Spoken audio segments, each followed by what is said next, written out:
act like human garbage. Whatever. I don't care. Try to make me look bad at work. Screw you. I'll rise above it. Sabotage my chance for a substantial raise? Now you've awoken the dragon. I was trying to save up for a down payment on a house, and Ingrid thinks she can put my future on hold. Nope, not happening. I vowed that vengeance would be mine. The revenge. Ingrid had been taking online night courses at a local community college because she wanted to become a therapist. I wish I was making that. She was currently working towards her associate's degree. Ingrid was about as smart as she was skinny, kind-hearted, and pleasant. She often did her classwork in the office after Ray had left for the day. One day she asked me if I could take an online quiz for her. Now I'm still furious at her for tanking my commission, so I'm not about to do her any favors. But then she says something that I'm sure I've never heard her say before. Please? This was followed by, it's an earth science quiz, and I can't lie. Freeze frame, record scratch. I need to process that sentence. I can't lie. That was clearly beluga crap because she lied to my purchaser.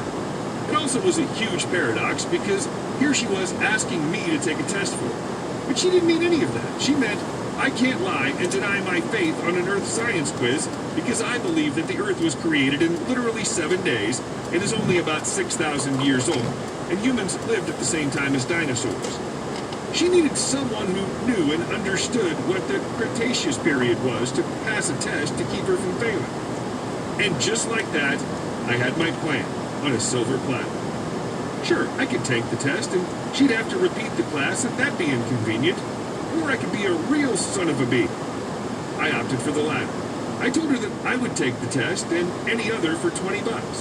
Earth Science 101, Spanish 101, Intro to Psychology. A therapist that couldn't even pass an intro-level psych class? God help us all. Quizzes, tests. I ended up making $200 by the end of the semester. Then she comes to me with a request I've been waiting for. Hey, Dick, I need to write a research paper. You know how to do that? $50 later, and I have the assignment in front of me. It's laughable. 5 pages, double-spaced, doesn't even need to be AMA. An 8th grader could pound it out in an hour or two. But lazy, stupid bees will be lazy, stupid bees. Now, around this time, I'd gotten an offer from a much larger company downtown. I was going to put in my 2 weeks once Ray got back from one of his many vacations.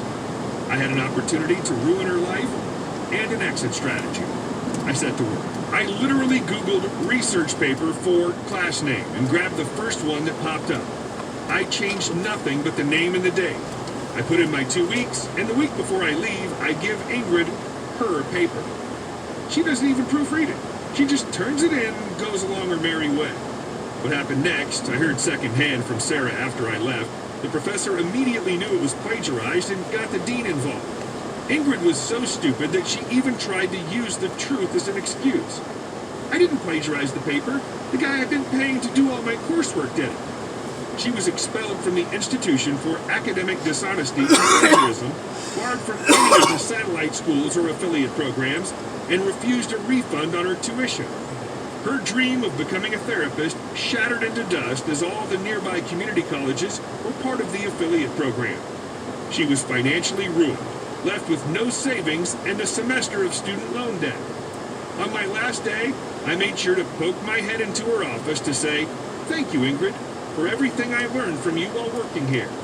I hope you learned something from me as well." And our next story. Frivolous litigant and a-hole neighbor picked the wrong neighbor to sue. Loses $30,000 in the process. The best pro-revenge I ever saw was against a psycho neighbor. Let's call them Fig Law, which stands for F I'm good, just ask me. Fig Jam was one of those D-heads that would move to a new house, pick fights with the neighbors on all sides, move, rinse, repeat. Because in their eyes, everyone except themselves were the problem. To give an idea of how big a piece of crap